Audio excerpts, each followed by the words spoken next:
Good day. Thank you for giving me this opportunity to pitch for my startup, the Plastics Coalition, a local community-based plastic circular economy.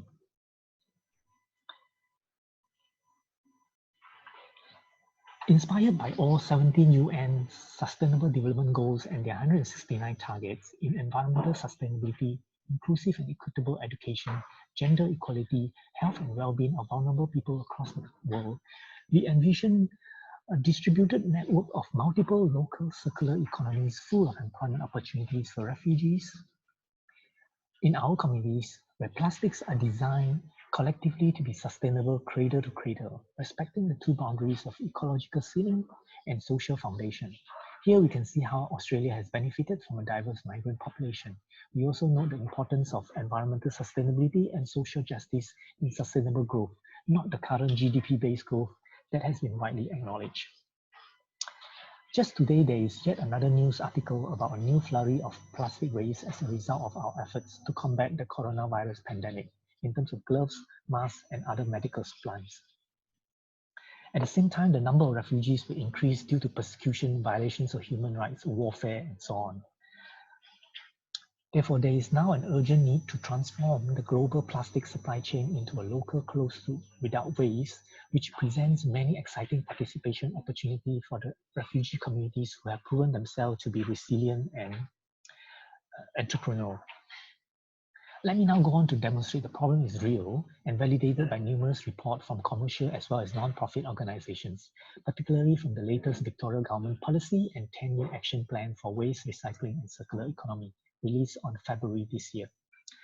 Our goal number 2 specifically addresses the plastic pollution. Recycling Victoria acknowledges more work needs to be done in the future in this area. Here we note that the Recycling Markets Acceleration Package aims to drive demand for recycled plastic in the economy. These are just two of our many NGOs whose missions are to eradicate plastic waste on land and in oceans.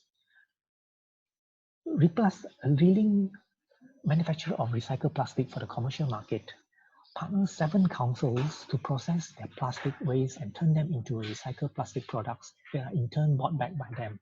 The agreement guarantees a supply of plastic to Replus and a commitment from the councils to buy it back as product at an agreed price. On their FAQ webpage, Replus also states that demand is a challenge for them now, which validates the Market Acceleration Package action plan by Recycling Victoria shown earlier. Also, Replus wants to develop a pool of expertise branded as Replus Pro, who runs their own business promoting their products and install them on site. On the non-profit side, we have an open source business model where everything we learn and publish online is free and open for anyone to use and modify. It's important to note that the reason for doing so is bottom-up, grassroots, and community-driven innovation. It also hosts a bazaar to buy and sell machines, parts, and products, creating a recycling economy where entrepreneurs can recycle full-time. Currently, an innovative B2B resource exchange is operated by Aspire to connect businesses that generate plastic waste, among others, to recyclers or other businesses which can then use them as raw materials into their manufacturing processes in what is known as the industrial symbiosis. Last but not least, the Community Refugee Sponsorship Initiative is a community-driven program jointly delivered by the Refugee Council of Australia, Save the Children Australia, Amnesty International Australia, Welcoming Australia, to help individuals and organizations to sponsor refugees to settle in Australia. Now, the gaps identified so far are local communities of refugees looking to resettle and integrate into Australia, such as the Community Refugee Sponsorship Initiative, a plastic recycling education, research, advocacy, and action, such as Plastic Ocean Australia, a community-driven plastic recycling using either open source or proprietary technologies such as Precious Plastic and Replus, and a business-to-business resource exchange such as AspireSME.com. Well, we aim to build a local coalitions of individuals, researchers, organizations, businesses, and policymakers solve the above 2 identified problems of market demand and community-driven solutions by mobilizing and maximizing trust, power, and influence, sharing responsibility and accountability, coordinating planning, strategy, and action, pooling resources and expertise from local communities, plastic recycling NGOs, commercial businesses to B2B resources exchange and minimizing duplications of effort between them. At the sweet spot of plastic use, sustaining plastic use, refugee settlement in the community through empowerment and capacity building, the plastic waste is turned into useful product as the supply chain is transformed into an open source and open access symbiotic ecosystem. One immediate step is to catalyze, mobilize an ecosystem or network of recycling businesses such as Precious Plastic Melbourne and WePlus on one hand, and refugees playing the roles of entrepreneurs, employees on the other. These businesses offer training opportunities to anyone who is interested to learn specialist skills in handling plastic waste such as WePlus Blow, shown earlier, albeit those that must meet strict specification currently, machining them into new and useful products such as outdoor furniture to be installed on public parks. Precious Plastic even offer a business toolkit to help someone to learn everything from business planning to workplace calculation, beside a whole body of knowledge of know-hows. Products made above can also be stored and registered in the Library of Things as has been implemented in UK. The synergy of sustaining both gainful employment for refugees and closed-loop plastics life cycle through a community coalition and capacity building is unique in that it has the potential to mobilize large pool resources of both the plastic industry as a whole and the immense talent of refugees to be employed in making plastic nature-resistant when used and then nature-friendly when not. Well, we have seen it working in global coordinations of pandemic today in the first National Cabinet of Australia, including New Zealand Prime Minister's membership. The National Cabinet deals with negotiation and compromise between states, recognizing differences and their diversity, whereas the Parliament is about majority view. So while the components are not unique, the time has arrived for a different problem-solving approach, that of a coalitions where transparency, negotiations, and conflict resolution is a daily activity. The harnessing of social capital created as a result of this synergy between all parties of this coalition to tackle these twin wicked problems has been recognized by the 17 UN goals.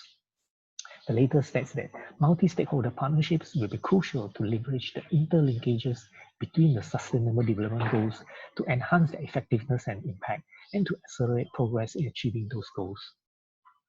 According to government data, in 2017-18, out of approximately 3.4 million tons of plastic used in Australia, only 320,000 tons of plastic was recycled, 163,000 tons from municipal sources, mainly curbside, 151,000 tons from commercial and industrial, 6,000 tons from construction and demolition. There is definitely a lot of plastic to be recycled.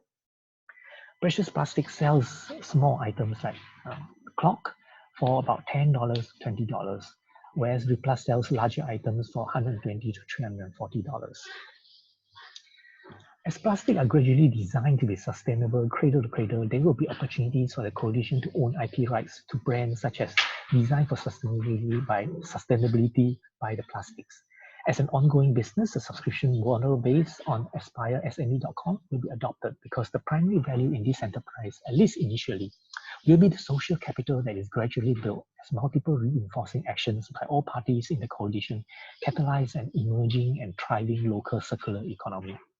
Individuals and businesses will be charged a flat annual fee of between $10 to $50 per entity to participate in the ecosystem, to cover labor and operational costs such as facilitation fees, including assessment, strategic planning, action planning, sustaining coalition momentum, evaluating coalition success, etc. We also envisage several independently funded cost-neutral initiatives to be established by this coalition, such as a plastic-free community program to eliminate all single-use footwear and packaging. I'm trying to do one in Swinburne campus anyway.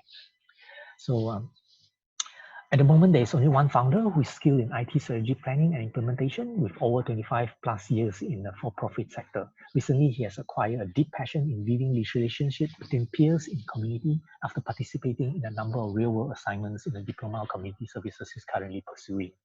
As recommended by the UN SDG number 17 goal, a distributed network of local community-based sustainable symbiotics ecosystem where plastic is precious from cradle to cradle is the best solution to solve this problem. Thank you.